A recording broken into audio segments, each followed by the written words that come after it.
எத்தனை பேர் இந்த வீடியோஸை பார்க்குறாங்க? உங்களுக்கு பிரச்சனை வராதா? அந்த கமெண்டில் உங்களுக்கு பிரச்சனை வராதா? ஆ ஒரு நபரை பற்றி நல்ல விஷயம் பேசுகிறதுக்கு உங்களுக்கு வாய் வர மாட்டேங்குது. ஆனால் ஒரு நபரை பற்றி தவறான விஷயம் பேசும்போது முதல்ல அந்த தவறை திருத்திக்கணும்னா முதல்ல அவங்ககிட்ட போய் உட்காந்து பேசணும். அவங்ககிட்ட பெர்மிஷன் அவங்கள பற்றி நீங்கள் தவறாக பேசுறதுக்கு. என்னையும் உள்ளாக்குறீங்க பாவத்துக்கு. நீங்களும் பாவம் செய்றீங்க, என்னையும் இந்த பாவத்துக்கு உள்ளாக்குறீங்க. உங்கள் கமெண்ட் எத்தனை பேர் படிக்கிறாங்க? எத்தனை பேர் பார்ப்பாங்க அந்த கமெண்ட்டை? அசால்ட்டாக என்னென்னமோ சொல்கிறீங்க. எனக்கு நான் நிறைய கமெண்ட் டெலீட் பண்ணிவிட்டேன். என்னென்னமோ பேசுகிறீங்க. எல்லா ரகசியத்தை போட்டு என் கணவன் அப்படியே, மனைவி அப்படியே, மாமியார் அப்படியே, மருமகன் அப்படியே, நாத்தனார் அப்படின்னு எல்லாரும் போய் மன்றாட வேண்டியது தானே? இல்லை எவ்வளோ கவுன்சிலிங் இருக்குது, இஸ்லாமிக் கவுன்சிலிங் இருக்குது. அங்கே போய் அதை போய் ஷேர் பண்ண வேண்டியது தானே? பெண்களுக்கு தனியாக கவுன்சிலிங் பண்ணிகிட்ருக்காங்க, ஆண்களுக்கு தனியாக கவுன்சிலிங் பண்ணிகிட்ருக்காங்க. அங்கே போய் முறையிடுங்க. உட்காந்து சோஷியல் மீடியா உட்காந்து முறையிட்டுருக்கீங்க. சுப்ஹானல்லாஹ், அல்ஹம்துலில்லாஹ், மாஷாஅல்லாஹ் அதெல்லாம் ஓரளவுக்கு ஏற்றுக்கொள்ளக்கூடிய விஷயந்தான். கொஞ்சம் சிந்திங்க. ஒரு நபரை பற்றி நம்ம விமர்சனம் செய்யும்போது முதல்ல அந்த நபர் இப்போ ஒரு நபர் தவறு செய்கிறான்னு வச்சுக்கோங்க.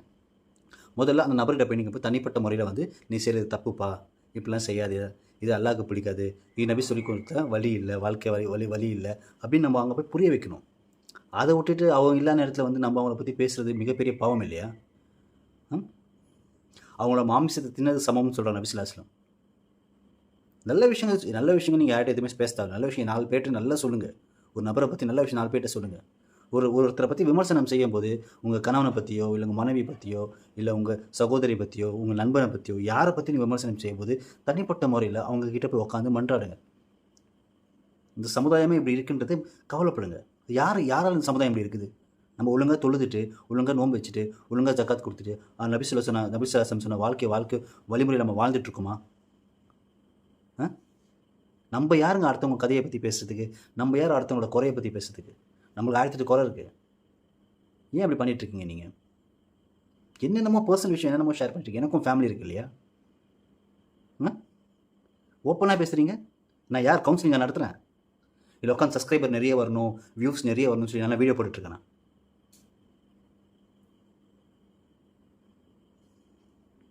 எப்படி நீங்கள் ஒருத்தர் நபரை பற்றி தப்பாக பேசுகிறீங்க? உங்கள் கணவனை பற்றி என்கிட்ட பேசுகிறீங்க. யாருங்க? நானா யாருங்க? உங்கள் மனைவி பற்றி என்கிட்ட பேசுகிறீங்க. நான் யார்? நான் அல்லாஹ்கிட்ட தானே மன்றாடணும். நான் ஒரு சாதாரண மனுஷன் தானே. கொஞ்சம் கூட மனசாட்சி இருக்கணுமா, இருக்கக்கூடாதா? அடுத்தவங்களுக்கு குறையை மறைக்க தான் நல்லா சொல்லி கொடுத்துருக்கான். நீங்கள் யார் விமர்சனம் செய்யறதுக்கு? அடுத்தவங்களை ஒரு நபரை விமர்சனம் செய்யறதுக்கு நீங்கள் யார்? உங்களுக்கு என்ன உங்கள் இஸ்லாம் தீன்லாம் உங்கள் வாழ்க்கையில் நல்ல விஷயங்கள் நீங்கள் பண்ணிகிட்ருக்கீங்களா? அல்ஹம்துலில்லாஹ். இதை பாருங்க, இங்கே யாரும் திருத்தத்துக்காக இஸ்லாம் சொல்லிக் கொடுக்கல. புரியுதுங்களா? முதல்ல நம்ம திருத்திக்கணும். நம்மளை திருத்தத்துக்காக தான் மற்றவங்களுக்கு பயன் சொல்லணும், மற்றவங்க நல்ல வழியில் நேர்வழியில் கொண்டு வரணும். அப்போ தான் என் வாழ்க்கை சீராகும். புரியுதா? ப்ராக்டிஸ். நான் உட்காந்துட்டு யூடியூப்பில் உட்காந்துக்கிட்டு வீடியோஸ் போட்டுக்கிட்டு அப்படி நல்லா பயன் பண்ணிக்கிட்டு இருந்து எல்லோரும் வந்து என்னை வந்து சுப்ஹானல்லாஹ், மாஷா அல்லாஹ் அப்படி சொல்கிறதுக்காக நான் வீடியோ போடல. என்ன நான் திருத்திக்கணும், என்ன நான் சரி செஞ்சுக்கணும், என்னோட ஈமானை நான் வந்து பலகீனமாக இருக்குது அதை பலப்படுத்தணும். அதுக்காக நான் வீடியோஸ் போடுறேன். நான் என்னமோ பெரிய கவுன்சிலிங் நடத்துகிற மாதிரி வந்து எல்லாம் என்கிட்ட வந்து பர்சனல் விஷயம்லாம் ஷேர் பண்ணுறீங்க. அதுவும் பப்ளிக், அதுவும் யூடியூப்பில் கமெண்டில் ஓப்பனாக ஷேர் பண்ணுறீங்க. உங்களுக்கு கொஞ்சம் கூட பயம் இல்லையா? எத்தனை பேர் இந்த கமெண்டை பார்ப்பாங்க? எத்தனை பேர் அவங்க மிஸ்யூஸ் பண்ணுவாங்க? இந்த Islamic WhatsApp group, Islamic Facebook group, Islamic பயான் குரூப்லாம் ஒன்றும் கிடையாது. அதுவும் ஹலாலும் இருக்குது, ஹராமும் இருக்குது. அதில் அந்நிய ஆண்கள் இருக்காங்க, அந்நிய பெண்கள் இருக்காங்க. சரியா?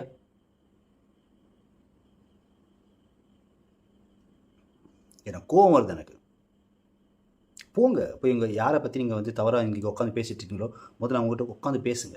அப்படி பேச முடியலையா வாழ்க்கையை விட்டுருங்க. எதுக்கு வாழ்ந்துட்டுருக்கீங்க உட்காந்து? 4 பிள்ளையை பெற்றுக்கிட்டு வந்து இப்போ டிவோர்ஸ் வேணும், தலாக் வேணும், நான் வந்து ஃபுல்லாக வாங்க போகிறேன்னா ஏன் 4 பிள்ளையை பெற்றுக்கிட்டீங்க? அந்த 4 பிள்ளை வந்து பெரிய ஆளாகி அவனுக்குலாம் நல்லா வேலை செட்டில் ஆகிறப்பறம் நீங்கள் டிவோர்ஸ் கேட்பீங்களா? ஒரு பெண்மணி 50 வயசு இப்போ டிவோர்ஸ் கேட்குறாங்க. ஏன்? எல்லா பொண்ணுங்க எல்லா பசங்க எல்லாம் செட்டில் பண்ணியாச்சு, கல்யாணம் என் புருஷன் அப்படி குடும்பம் பண்ணால் எல்லாம் தெரிஞ்சானே கல்யாணம் பண்ணீங்க. எல்லாம் தெரிஞ்சானே உங்களோட வாரிசு நீங்கள் பார்த்தீங்க, குழந்தைங்கள பார்த்தீங்க. அப்போ அவங்க கணவனோட வசதியெல்லாம் நீங்கள் யூஸ் பண்ணிக்கிட்டீங்களா இல்லையா? ஆனால் அதுக்காக வந்து குடும்பம் பண்ணுற கணவன் கூட வாழணும்னு சொல்லலாம், அப்படிலாம் நான் சொல்ல வரல. ஸ்டார்டிங் முடிவு பண்ணுங்கள். என் கணவன் குடிக்கிறாரு, என் கணவன் தவறான தொடர்பு வச்சுருக்காரு, என்னென்ன பேச்சு? உங்கள்கிட்ட அல்லாஹ்கிட்ட மன்றாடவே மாட்டிங்களா? அல்லாஹ் உங்கள் குறைகளை மறைக்கிறானா இல்லையா? நீங்கள் செய்கிற அத்தனை பாவம், நானும் என்னையும் உள்பிட்டு தான் சொல்கிறேன், அல்லாஹ் மறைக்கிறானா இல்லையா? எப்படி மறைச்சி வச்சுருக்கான்? ஓப்பனாக வந்து சொல்கிறீங்க. நான் கேட்குறேன், இப்போ என்னை பற்றி யாராச்சும் வீடியோ போடுறாங்கன்னா நான் அப்படியே கேட்பேன் ஓப்பனாக, என்னை பற்றி போடுறதுக்கு நீ யாருன்னு கேட்பேன். உன்னை பற்றி நான் வீடியோ போட்டேன், என்னை பற்றி நீ வீடியோ போடு. என்னை பற்றி இப்போ வீடியோ போடுறதுக்கு நீ யாருன்னு கேட்பேன். உனக்கு என்ன அந்த ஹக்குக்கு நான் கேட்பேன். இஸ்லாம் ஒரு தீன் வந்து என்ன முழுசாக வந்து என்னை வந்து என்னை முழுசாக மாற்றிக்கணும். என்னை பார்த்து 4 பேர் இஸ்லாத்துக்கு வரணும். என்னை பார்த்து 4 பேருக்கு வந்து அறிவுரை, என்னை பார்த்து வந்து நான் சொல்லக்கூடிய விஷயங்கள், நான் பண்ணக்கூடிய செயல்கள்லாம் பார்த்து தான் வந்து அவங்க வந்து இஸ்லாத்தில் கவரணும். உட்காந்து யூடியூப்பில் உட்காந்து 4 வீடியோ போட்டால் வியூஸ் அதிகமாக வந்துட்டு சப்ஸ்கிரைப் வந்துட்டா எல்லா விஷயம் ஷேர் பண்ணுறீங்களா நீங்கள்?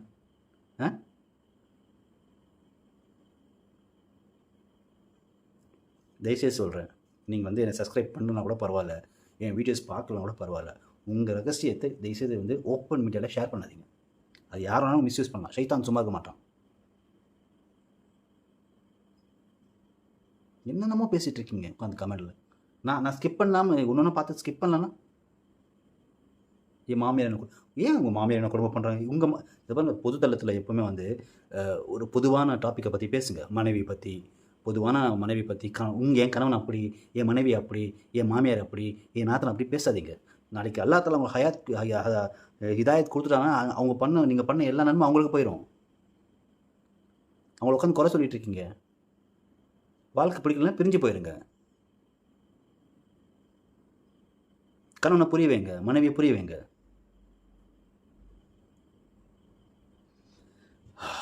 அல்லாஹ் அக்பர். வல்லாஹி எவ்வளோ பெரிய பாவம் பண்ணிட்டு இருக்கீங்க தெரியுமா? ஒரு நபரை பற்றி பெர்மிஷன் இல்லாமல் ஒரு நபரை பற்றி நீங்கள் தப்பாக பேசவே கூடாது. இஸ்லாம் சொல்லிக் கொடுத்த விதம். ஒரு நபரை பற்றி தவறாக பேசக்கூடிய நபர்கள் இருக்கும்போது அந்த சபையில் நீங்கள் இருக்காதீங்கன்னு தனியாக போயிருங்க. ஒன்று தடுக்க பாருங்கள், இல்லைன்னா அங்கேருந்து விலகிருங்க. அப்படி தான் இஸ்லாம் சொல்லி கொடுத்துருக்கு. யோகியமா? நம்ம எல்லோரும் யோகியமா? எல்லோரும் பர்ஃபெக்டா? அல்லாஹ் பிடிச்ச நாளைக்கு எனக்கு நரகம் கிடைக்குமா சொல்ல கிடைக்குமா நமக்கு தெரியாது. சொல்ல முடியுமா? என்னென்னமோ பேசிகிட்டு இருக்கீங்க உட்காந்து. என்னமோ வந்து 5 வேளை தொழுதுட்டு தொப்பி போட்டுட்டு தாடியை வச்சுக்கிட்டு அப்படி இருந்தால் அல்லாஹ் உள்ளத்தை பார்க்குறான். உங்களை முகத்தை பார்க்க மாட்டான், அல்லாஹ் உள்ளத்தை பார்க்குறான். அடுத்தவங்களை குறைகளை மறைக்க தெரிஞ்சுக்கணும். எனக்கு வந்த கோவத்துக்கு நான் என்னென்னமோ பேசியிருப்பேன். நான் எனக்கு பர்சனலாக கமெண்ட் பண்ணுறீங்க, கணவனை பற்றி, மனைவியை பற்றி, அப்படி இப்படி இப்படின்னா யாருங்கண்ணா? உங்கள் சொந்தத்தில் ஒருத்தனா? சொந்தக்காரங்கண்ணா?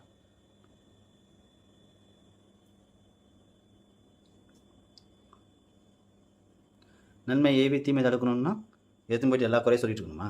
முதல்ல எனக்கு வந்து ஒரு நபர் செய்கிறது பிடிக்கலன்னா டேரெக்டாக நபரை கிட்ட போய் பேசுவேன். அந்த நபர்கிட்ட கேட்பேன், இந்த மாதிரி உங்களுக்கு இந்த விஷயம்லாம் இருக்குது, நான் இதை பற்றி நான் ஷேர் பண்ண போகிறேன், நான் கவுன்சிலிங்கில் போய் பேச போகிறேன், நான் அங்கே போய் இதை பற்றி பகிர போகிறேன் அப்படின்னு கேட்கணும், பெர்மிஷன் வாங்கணும். எத்தனை பேர் இந்த யூடியூப்பில் கமெண்ட்ஸ் படிச்சுட்டு இருக்காங்க? எத்தனை பேர் உங்களை மிஸ்யூஸ் பண்ணுவாங்க? ஓப்பன் கமெண்ட் பண்ணுறீங்க. பொதுவான தலைப்பை பற்றி கேளுங்க. கணவன் எப்படி பண்ணுறாரு, என்ன பண்ணலாம்?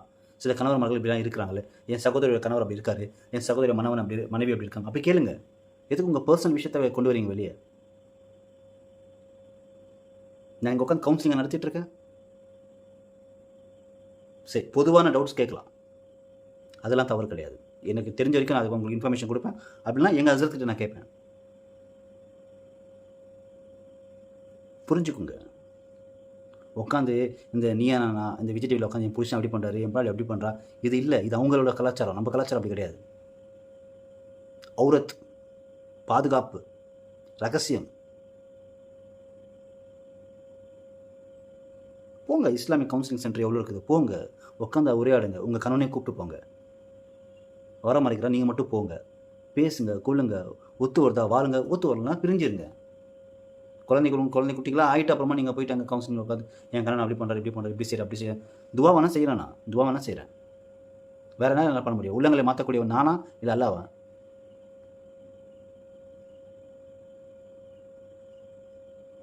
என்ன நான் சீர்ஸ் எடுத்துக்காக தான் நான் இங்கே இந்த சேனலை ஓப்பன் பண்ணி நான் வீடியோஸ் போட்டுருக்கேன், பேன் போட்டுட்ருக்கேன். யாரோட குறைய சொல்கிறதுக்காக நான் இங்கே போடல. தவறாக நினச்சிக்காதீங்க. இது இந்த மாதிரி இது ரொம்ப தவறான செயல். அல்லாவே குறைகளை மறைக்கக்கூடியவனுங்க. நம்ம குறைய ஓப்பனாக சொல்லிட்டு இருக்கோம். இன்னொரு நபரை பற்றி பேசும்போது நம்ம அது இந்த நபரை பற்றி பேசும்போது நான் இன்னொரு நபரை பற்றி குறைகளை சொல்லிட்டு இருக்கோம். எப்படி என்ன மனசாட்சியோட நீங்கள் சொல்கிறீங்க? என் நாத்தனார் அப்படி, என் மாமியார் வீட்டில் இப்படி நடந்துக்கிறாங்க, என் புருஷன் இப்படி நடந்துக்கிறான், என் மனைவி அப்படி, என் புருஷன் துபாயில் இருக்கான், என்னென்னமோ பேசிகிட்டு இருக்கீங்க. அல்லாஹ்கிட்ட முறையிடுங்க போயிட்டு.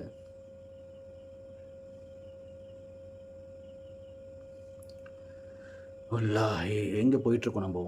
எனக்கு ஒன்றுமே புரிய மாட்டேங்குது. செம்ம மூட் அப்செட்டாக இருக்குது எனக்கு.